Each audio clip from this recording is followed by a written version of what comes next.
Ben, I'm back. I assume you went 0 for whatever without my good luck. No, I'm quite full from cleaning my plate over and over again. No, me and Lofty, we got on a really good run in Olympic basketball. Talked some MMA on Thursday, and that's why we bring on people like Matt Gajeski and not listen to me. Even though I was pretty happy with what I did. I took a long shot with Cyril Gane by submission. I knew that had a low probability. Kenny didn't get there, which was disappointing. But no, all in all, it seems like when one of us, I like doing this show with you, of course, but when I leave or you leave, it seems like when we bring guests on, Noafi, Eric, Matt, they've all done some serious good work for the people, and we appreciate that. Yeah, Eric, for sure, while you were out, did really well when he was coming on. I'm ready to get back to it. He had a Sam Burns outright last week, which was a lip out away from... that was one of the few things that I saw. I guess that would have been Sunday on my way home, just scrolling through in and out. That I didn't realize, I guess, that was... He was not thrilled. For it all. Ooh. Yikes. Putt looked good too. Yeah, there's, that's what, but you know what? We've got some baseball today. We do. Okay. You're like I said. You go first. I need to hear it again. I've been out of the game for 2 weeks. I don't know the beats. Nobody wants to hear this, but okay, here we go. Eduardo Rodriguez going to the prop world, over 6.5 Ks, -108 to win 1 strip of bacon. It's the same formula I'm going to use with baseball all year when I do bet it. I'm looking for teams that strike out a ton. The Rays strike out the most per game in the entire league. And for that, of course, it's baked into the line somewhat, but to me, not enough. These teams at the extreme, either teams that don't strike out a lot or teams that strike out an immense amount, are not getting, these pitchers or values created. So I look at this, I see some pretty -128s out there, -133 out there. I'm getting a much better number than that, and that's step one at -108. So I like the bet initially. Now I've got the right number. Pretty simple. When you've got that combination, it's time to lock it in. I'm going to say that he can fan 7 or more tonight. All right. So I did not expect to be going to the sides when I first looked at this, but this line stood out to me, and I dug in, and it stood out for a reason. So I'm going 1 strip of bacon on the Orioles, money line, -110.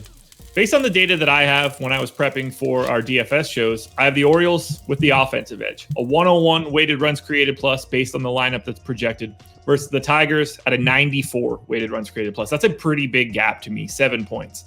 Now, from a pitching perspective, I don't think that Keegan Aiken or Casey Mize are all that different right now. I expect more out of Mize down the line, but for this moment in time, there's very little separating these two guys.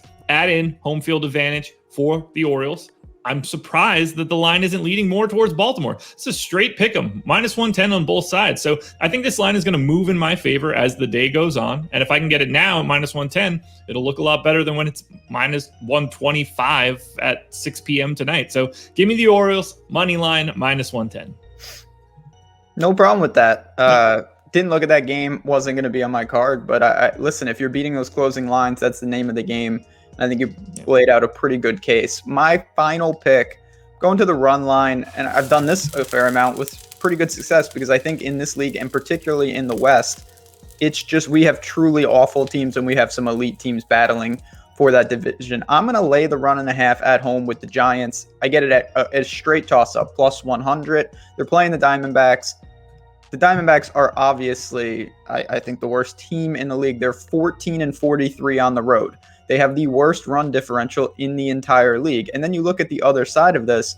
The Giants are trying to hold on for dear life. The Dodgers and the Padres are chasing them. It's an elite division, and these are the type of games at home you just can't mess around with. So I know the Diamondbacks partly are awful because they have to play so many games against these elite teams, but the Giants are one of those teams. So I look at this. They just played, and the Giants dominated them. Then they had to play the Dodgers.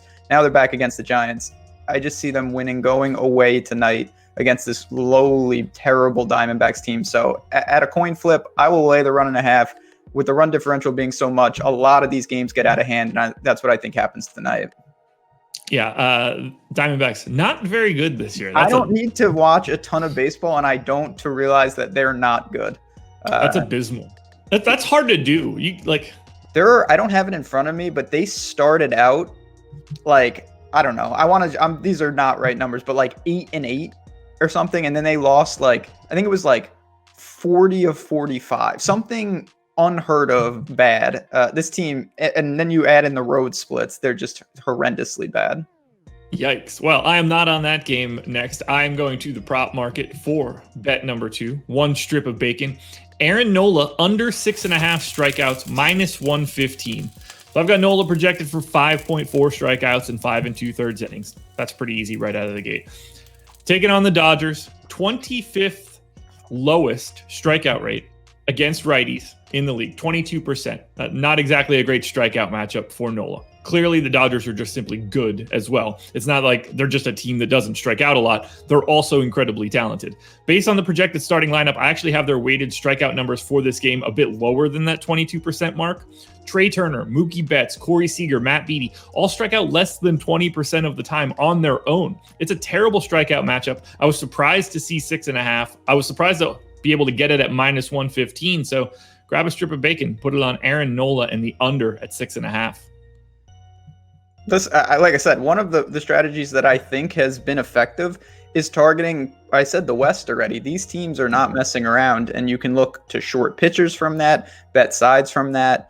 There's a lot to do there. Yeah, I'm just looking at this. I'm obsessed now with the Diamondbacks. They were 15-13 at one point, and then they were 22-60. That's very, very, very bad. Very, very bad.